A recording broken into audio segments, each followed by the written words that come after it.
The final offering. The sky darkened at midday. A heavy silence pressed upon Jerusalem, broken only by the groans of those nailed to Roman wood. 3 crosses stood at Golgotha, yet all eyes fell upon the center beam. Jesus of Nazareth, beaten, bloodied, and mocked, hung suspended between heaven and earth. Soldiers gambled for his garments beneath him, while priests smirked, certain they had silenced a threat to their power. But the scene was not chance. Centuries earlier, prophets had spoken of this hour.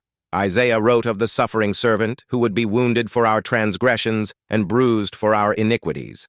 The psalmist described hands and feet pierced, garments divided, and mockers circling like vultures. Every word found its fulfillment here. Jesus cried out, "Father, forgive them, for they know not what they do." Even in agony, he interceded.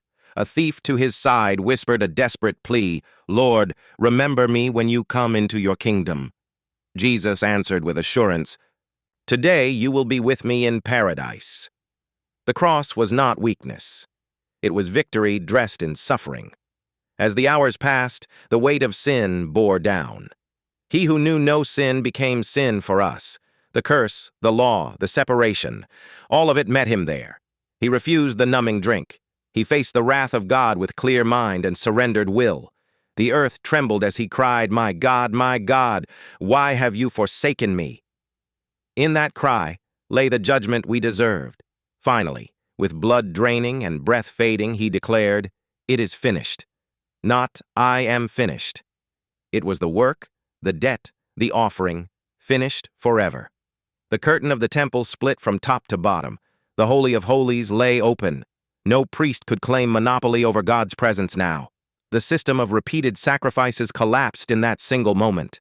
The Lamb had been slain once, for all time. Roman soldiers beat their chests as the ground shook. The centurion whispered what others feared to admit. Surely this man was the Son of God.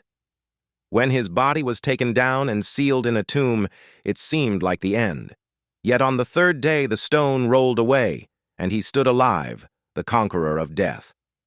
Never again would blood be spilled for sins. Never again would an altar stand as a barrier. One sacrifice, one Savior, one victory. The drama of Calvary is not a cycle to be repeated. It is the eternal foundation of salvation. His blood did not call for reenactment. It called for remembrance. Bread and cup proclaim what was accomplished, but the cross itself is never repeated. He died once. He rose once. He reigns forever.